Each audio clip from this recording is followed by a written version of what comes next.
ಆರೋಗ್ಯಕರ ಮತ್ತು ಸಮೃದ್ಧ ಜೀವನವನ್ನು ನಡೆಸಲು ನಾವು ಕಾಳಜಿ ವಹಿಸಬೇಕಾದ ಒಂದೆರಡು ವಿಷಯಗಳಿವೆ.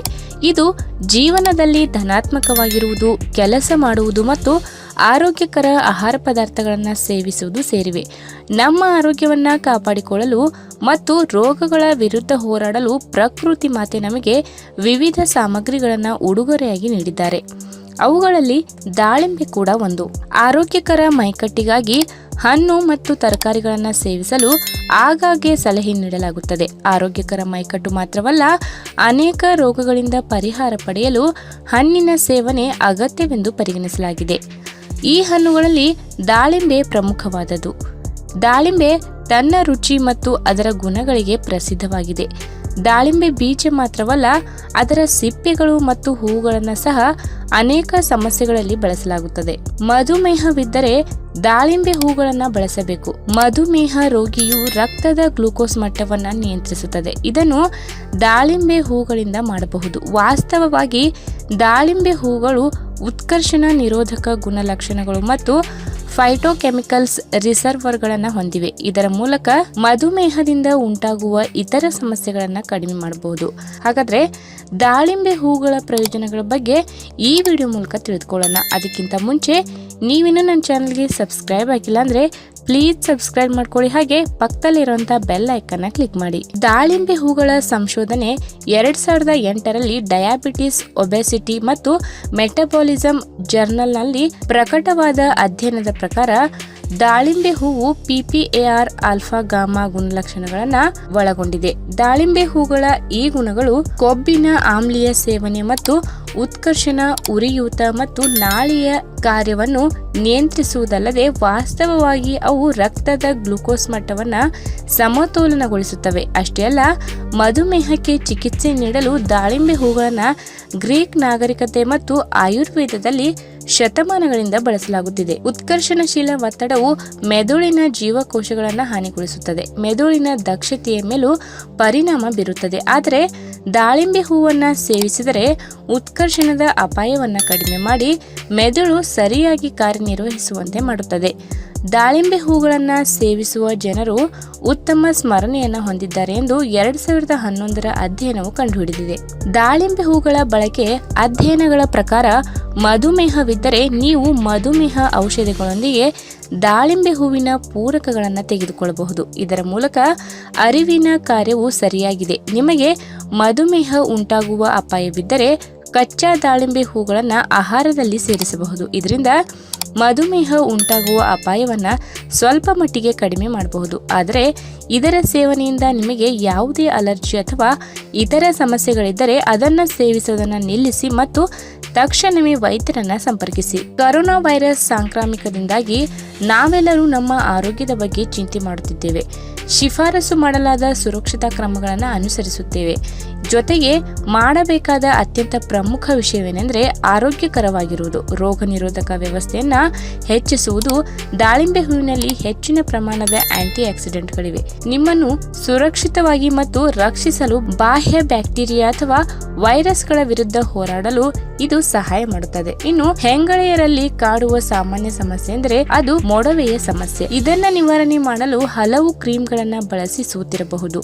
ಈ ಬಾರಿ ದಾಳಿಂಬೆ ಮೊಗ್ಗು ಟ್ರೈ ಮಾಡಿ. ದಾಳಿಂಬೆ ಹೂವನ್ನ ಅರೆದು ಮಿಕ್ಸ್ ಮಾಡಿ ಜಜ್ಜಿ ಮುಖದ ಮೇಲೆ ಮೊಡವೆಗೆ ಹಚ್ಚಿದರೆ ಅದರಿಂದ ಮೊಡವೆ ಸಮಸ್ಯೆ ನಿವಾರಣೆಯಾಗುತ್ತದೆ. ಉತ್ತಮ ತ್ವಚೆ ಪಡೆಯಲು ಸಹ ಇದು ಸಹಾಯಕವಾಗಿದೆ. ಇನ್ನು ದಾಳಿಂಬೆ ಹೂವಿನಲ್ಲಿ ಇರುವ ಆಂಟಿ ಆಕ್ಸಿಡೆಂಟ್ ಕೇವಲ ರೋಗ ನಿರೋಧಕ ಶಕ್ತಿಯನ್ನು ಹೆಚ್ಚಿಸುವುದಷ್ಟೇ ಅಲ್ಲ, ದೇಹದಲ್ಲಿ ಶೇಖರಣೆಯಾಗಿರುವ ಕೊಬ್ಬನ್ನು ಹೊರಹಾಕುವ ಮೂಲಕ ನಿಮ್ಮನ್ನು ಆರೋಗ್ಯವಾಗಿರಿಸುತ್ತದೆ. ಇದರ ಕಷಾಯ ಮಾಡಿ ಪ್ರತಿದಿನ ಕುಡಿಯುವುದು ಉತ್ತಮ. ಅದರ ಜೊತೆಗೆ ಪರಿಣಾಮಕಾರಿ ಫಲಿತಾಂಶಗಳಿಗಾಗಿ ತಾಲೀಮು ಮಾಡಬೇಕಾಗುತ್ತದೆ ಅಥವಾ ಚುರುಕಾದ ನಡಿಗೆಯನ್ನು ಮಾಡಬೇಕಾಗುತ್ತದೆ. ಇನ್ನು ಯಾವುದಕ್ಕೂ ಈ ಮನೆಮದ್ದನ್ನು ಪ್ರಯತ್ನಿಸುವ ಮೊದಲು ನಿಮ್ಮ ಫ್ಯಾಮಿಲಿ ಡಾಕ್ಟರ್ ಸಲಹೆ ಪಡೆಯುವುದು.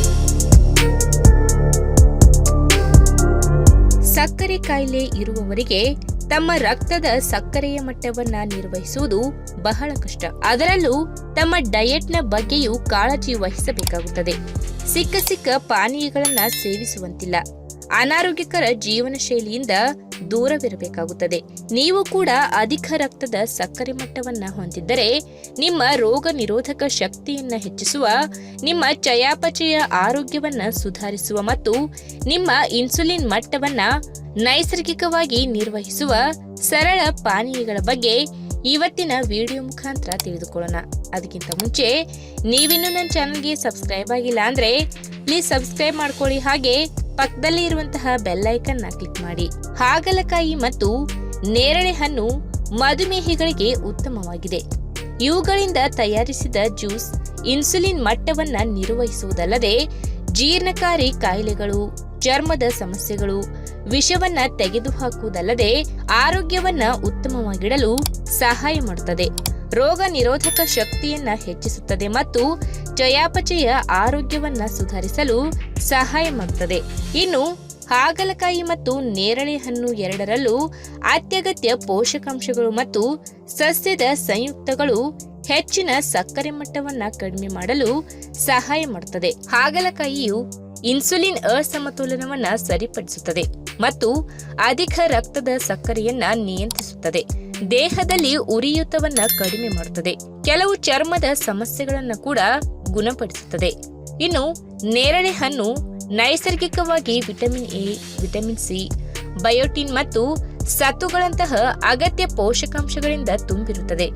ಇದನ್ನು ಹಾಗಲಕಾಯಿಯ ರಸದೊಂದಿಗೆ ಸೇರಿಸಿದಾಗ ಸಕ್ಕರೆ ಮಟ್ಟವನ್ನ ನಿಯಂತ್ರಿಸಲು ಸಹಾಯ ಮಾಡುತ್ತದೆ. ಪೋಷಕಾಂಶಗಳು ಮತ್ತು ಫೈಬರ್ಗಳ ಉಪಸ್ಥಿತಿಯು ಚಯಾಪಚಯ ಆರೋಗ್ಯವನ್ನ ಹೆಚ್ಚಿಸಲು ಸಹಾಯ ಮಾಡುತ್ತದೆ.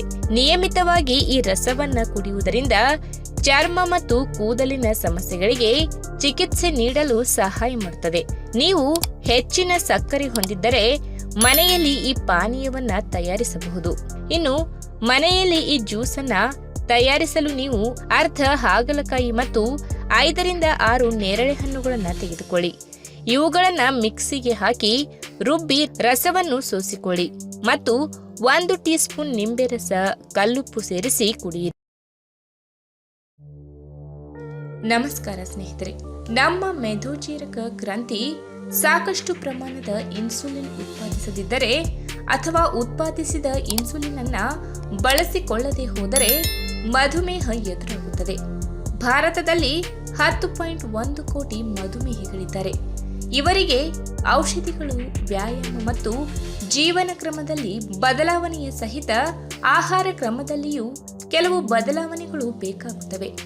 ವಿಶೇಷವಾಗಿ ಸಮತೋಲಿತ ಆಹಾರ ರಕ್ತದಲ್ಲಿ ಸಕ್ಕರೆಯ ಮಟ್ಟವನ್ನ ನಿಯಂತ್ರಣದಲ್ಲಿರಿಸಲು ಮುಖ್ಯವಾಗಿದೆ. ನಮ್ಮ ಅಡುಗೆ ಮನೆಯಲ್ಲಿರುವ ಈ ಸರಳ ಸಾಮಗ್ರಿಗಳು ಅಡುಗೆಯ ರುಚಿ ಮತ್ತು ಪರಿಮಳವನ್ನ ಹೆಚ್ಚಿಸುವ ಜೊತೆಗೆ ಮಧುಮೇಹ ನಿಯಂತ್ರಣಕ್ಕೆ ಅದ್ಭುತ ಬೆಂಬಲವನ್ನ ನೀಡುತ್ತವೆ. ಅರಿಶಿನ, ಕಾಳು ಮೆಣಸು, ಹಸಿ ಶುಂಠಿ, ಬೆಳ್ಳುಳ್ಳಿ, ಜೀರಿಗೆ, ದಾಲ್ಚಿನ್ನಿ ಇತ್ಯಾದಿಗಳಲ್ಲಿರುವ ಉರಿಯೂತ ನಿವಾರಕ ಗುಣ ಒಟ್ಟಾರೆ ಆರೋಗ್ಯವನ್ನ ವೃದ್ಧಿಸುತ್ತವೆ. ಹಾಗಾದ್ರೆ ಮಧುಮೇಹವನ್ನ ನಿಯಂತ್ರಣ ಮಾಡುವ ಕೆಲವು ಮಸಾಲೆ ಪದಾರ್ಥಗಳ ಬಗ್ಗೆ ಇವತ್ತಿನ ವಿಡಿಯೋ ಮುಖಾಂತರ ತಿಳಿದುಕೊಳ್ಳೋಣ. ಅದಕ್ಕೂ ಮುನ್ನ ನೀವಿನ್ನೂ ನಮ್ಮ ಚಾನಲ್ಗೆ ಸಬ್ಸ್ಕ್ರೈಬ್ ಆಗಿಲ್ಲ ಅಂದ್ರೆ ಪ್ಲೀಸ್ ಸಬ್ಸ್ಕ್ರೈಬ್ ಮಾಡ್ಕೊಳ್ಳಿ, ಹಾಗೆ ಪಕ್ಕದಲ್ಲೇ ಇರುವಂತಹ ಬೆಲ್ ಐಕನ್ ನ ಕ್ಲಿಕ್ ಮಾಡಿ. ಮೊದಲನೇದಾಗಿ ಮೆಂತೆ. ಇದು ಉತ್ತಮ ಮೂತ್ರವರ್ಧಕವಾಗಿದ್ದು ರಕ್ತದಲ್ಲಿ ಸಕ್ಕರೆಯ ಮಟ್ಟವನ್ನ ನಿಯಂತ್ರಿಸಲು ನೆರವಾಗುತ್ತದೆ. ಅಲ್ಲದೆ ಇದರಲ್ಲಿ ಅಧಿಕವಾಗಿರುವ ನಾರಿನಾಂಶ ಜೀರ್ಣಕ್ರಿಯೆಯನ್ನ ನಿಧಾನಗೊಳಿಸಿ ರಕ್ತಕ್ಕೆ ಬಿಡುಗಡೆಯಾಗುವ ಸಕ್ಕರೆಯ ಪ್ರಮಾಣವನ್ನ ನಿಧಾನಗೊಳಿಸುತ್ತದೆ. ಇದರಲ್ಲಿರುವ ಕರಗುವ ನಾರುಗಳು ಸಕ್ಕರೆಯ ಪ್ರಮಾಣವನ್ನ ಕಡಿಮೆ ಮಾಡುವ ಮೂಲಕ ಇನ್ಸುಲಿನ್ ಸಹಿಷ್ಣುತೆಯನ್ನ ಹೆಚ್ಚಿಸುತ್ತದೆ. ಜೊತೆಗೆ ಇದರಲ್ಲಿರುವ ಪೋಷಕಾಂಶಗಳು ಮಧುಮೇಹಿಗಳಿಗೆ ಸೂಕ್ತವಾದ ಆಹಾರಗಳಾಗಿವೆ. ಇನ್ನು ಎರಡನೇದಾಗಿ ಬೆಳ್ಳುಳ್ಳಿ. ರಕ್ತದಲ್ಲಿರುವ ಸಕ್ಕರೆಯ ಮಟ್ಟ, ಒಟ್ಟು ಕೊಲೆಸ್ಟ್ರಾಲ್ ಮತ್ತು ಲಿಪೋಪ್ರೋಟೀನ್ಗಳನ್ನು ನಿಯಂತ್ರಿಸುವಲ್ಲಿ ಬೆಳ್ಳುಳ್ಳಿ ಪ್ರಮುಖ ಪಾತ್ರ ವಹಿಸುತ್ತದೆ. ಇದರಲ್ಲಿರುವ ಆಲಿಸಿನ್ ಎಂಬ ಜೈವಿಕ ಕ್ರಿಯಾತ್ಮಕ ಸಂಯುಕ್ತ ಮೇದೋಜೀರಕಾಂಗದ ಬೀಟಾ ಜೀವಕೋಶಗಳ ಸ್ರವಿಕೆಯ ಮೇಲೆ ಪರಿಣಾಮ ಬೀರುತ್ತದೆ ಮತ್ತು ಇನ್ಸುಲಿನ್ ಸ್ರವಿಸುವಂತೆ ಪ್ರಚೋದಿಸುತ್ತದೆ. ಬೆಳ್ಳುಳ್ಳಿಯನ್ನ ನಿತ್ಯದ ಖಾದ್ಯಗಳ ಅಂಗವಾಗಿಸುವ ಜೊತೆಗೆ ಬೆಳ್ಳುಳ್ಳಿ ಕುದಿಸಿದ ನೀರನ್ನ ಕುಡಿಯಬಹುದು. ಇನ್ನು ದಾಲ್ಚಿನ್ನಿ, ಇದು ಕೂಡ ಕೊಂಚ ಸಿಹಿಯಾಗಿರುವ ಕಾರಣ ಇದನ್ನು ಮಧುಮೇಹಿಗಳು ತಾವು ಸೇವಿಸುವ ಆಹಾರದಲ್ಲಿ ಸಕ್ಕರೆಗೆ ಬದಲಿಯಾಗಿ ಬಳಸಬಹುದು. ವಿಶೇಷವಾಗಿ ಟೈಪ್ 2 ಮಧುಮೇಹಿಗಳು ಸಕ್ಕರೆಯ ಬದಲಾಗಿ ದಾಲ್ಚಿನ್ನಿ ಪುಡಿಯನ್ನ ಸೇವಿಸಿದಾಗ ಅವರ ರಕ್ತದಲ್ಲಿ ಸಕ್ಕರೆಯ ಮಟ್ಟ ಗಮನಾರ್ಹವಾಗಿ ಕಡಿಮೆಯಾಗಿರುವುದು ಕಂಡುಬಂದಿದೆ. ಇನ್ನು ಹಸಿ ಶುಂಠಿ ವಿಶೇಷವಾಗಿ ಟೈಪ್ 2 ವಿಧದ ಮಧುಮೇಹಿಗಳಿಗೆ ಹಲವು ರೀತಿಯಲ್ಲಿ ನೆರವನ್ನ ನೀಡುತ್ತದೆ. ಹಸಿ ಶುಂಠಿಯಲ್ಲಿರುವ ಜಿಂಜರಾಲ್ ಎಂಬ ಜೈವಿಕ ಕ್ರಿಯಾತ್ಮಕ ಸಂಯುಕ್ತ ಹಲವಾರು ದೈಹಿಕ ಮತ್ತು ಔಷಧೀಯ ಪರಿಣಾಮಗಳನ್ನು ಹೊಂದಿದೆ. ಇದು ಕಿಣ್ವಗಳ ಜೀವರಾಸಾಯನಿಕ ಕ್ರಿಯೆಯನ್ನ ನಿಯಂತ್ರಣ ಮಾಡುತ್ತದೆ ಮತ್ತು ಉರಿಯೂತ ನಿವಾರಕ ಗುಣಗಳನ್ನು ಉತ್ತಮಗೊಳಿಸುತ್ತದೆ. ಇನ್ಸುಲಿನ್ ಬಿಡುಗಡೆ ಮತ್ತು ಪ್ರಕ್ರಿಯೆಯನ್ನ ಉತ್ತೇಜಿಸುತ್ತದೆ. ಮಧುಮೇಹಿಗಳು ತಮ್ಮ ನಿತ್ಯದ ಆಹಾರಗಳಲ್ಲಿ ಹಸಿ ಶುಂಠಿಯನ್ನ ಸೇವಿಸುವ ಜೊತೆಗೆ ಇದನ್ನ ಕುದಿಸಿದ ಟೀಯನ್ನ ಕೂಡ ಕುಡಿಯಬಹುದು. ಇನ್ನು ಲವಂಗದಲ್ಲಿ ಪ್ರತಿಜೀವಕ, ಉರಿಯೂತ ನಿವಾರಕ, ಗುಣಪಡಿಸುವ ಮತ್ತು ಜೀರ್ಣಕಾರಕ ಗುಣಗಳಿವೆ. ಇವೆಲ್ಲವೂ ಮಧುಮೇಹಿಗಳಿಗೆ ಅತಿ ಅಗತ್ಯವಾಗಿರುವ ಗುಣಗಳಾಗಿವೆ. ಜೊತೆಗೆ ಲವಂಗ ರಕ್ತದಲ್ಲಿನ ಸಕ್ಕರೆಯ ಮಟ್ಟವನ್ನ ಕಾಪಾಡಿಕೊಳ್ಳುತ್ತದೆ ಹಾಗೂ ಇನ್ಸುಲಿನ್ ಉತ್ಪಾದನೆಗೂ ಬೆಂಬಲ ನೀಡುತ್ತದೆ. ಇನ್ನು ಅರಿಶಿನ ಇನ್ಸುಲಿನ್ ಸಹಿಷ್ಣುತೆಯನ್ನ ಹೆಚ್ಚಿಸುವ, ರಕ್ತದಲ್ಲಿ ಸಕ್ಕರೆಯ ಮಟ್ಟವನ್ನ ಕಡಿಮೆ ಮಾಡುವ ಮತ್ತು ಮಧುಮೇಹಕ್ಕೆ ಸಂಬಂಧಿಸಿದ ಉರಿಯೂತವನ್ನ ತಗ್ಗಿಸುವ ಗುಣವನ್ನ ಹೊಂದಿದೆ. ವಿಶೇಷವಾಗಿ ಅರಿಶಿನದಲ್ಲಿರುವ ಕರ್ಕ್ಯುಮಿನ್ ಎಂಬ ಪೋಷಕಾಂಶ ಮೆದೋಜೀರಕಾಂಗದ ಕಾರ್ಯವನ್ನು ಹೆಚ್ಚಿಸಿ ಗ್ಲೂಕೋಸ್ ಜೀವರಾಸಾಯನಿಕ ಕ್ರಿಯೆಯನ್ನ ನಿಯಂತ್ರಣ ಮಾಡುತ್ತದೆ. ಜೊತೆಗೆ ಪ್ರಮುಖ ಅಂಗಗಳು ಉತ್ಕರ್ಷಣಶೀಲ ಒತ್ತಡಗಳಿಗೆ ಒಳಗಾಗದಂತೆ ತಡೆಯುವ ಮೂಲಕ ಮಧುಮೇಹದಿಂದ ಎದುರಾಗುವ ಸಾಧ್ಯತೆಗಳನ್ನು ಕಡಿಮೆ ಮಾಡುತ್ತದೆ.